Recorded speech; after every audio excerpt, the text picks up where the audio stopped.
Сегодня День российской науки. 29 ученых Башкирии получили республиканские гранты. Соответствующий указ еще в октябре прошлого года подписал Ради Хабиров. За что поощрили молодых специалистов, знает Алексей Медведев.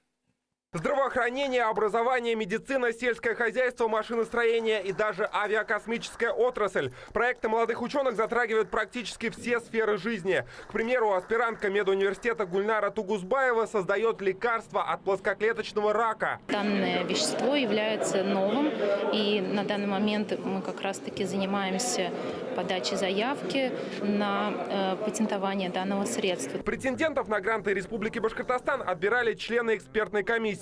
А чтобы конкурс проходил максимально честно, работы оценивали анонимно. Как ректор медицинского университета, конечно, я знал проблематику работы, я знал направление работы, но то, что они прошли через сито экспертных советов, для меня это было абсолютным сюрпризом. Большое количество проектов затрагивает сферу сельского хозяйства. Например, Айнур Разногулов занимается разработкой автопилота для грузовых машин на основе системы ГЛОНАСС. Видите, красная линия – это означает движение. Включается автоматическое вождение. Механизатор может убрать руки с руля, и движение осуществляется за счет электронного блока управления, который сам управляет трактором. Его коллега Рустам Абдульманов создает интерактивную карту для аграриев. Это многоступенчатый процесс. Беспилотники делают фотоснимки, из них составляется карта, затем данные переносятся в электронный вид. Например, это один из сельсоветов Аургазинского района. Нажав на любую территорию, можно увидеть актуальную информацию.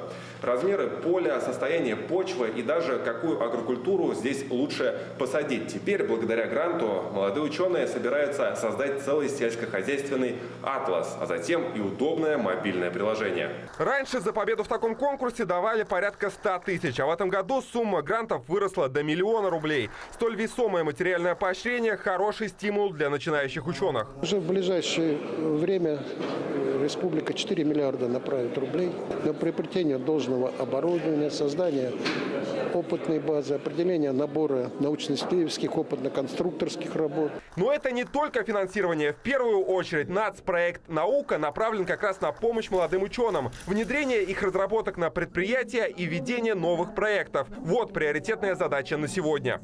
Алексей Медведев, Азамат Ахмадишин, Вести, Башкортостан.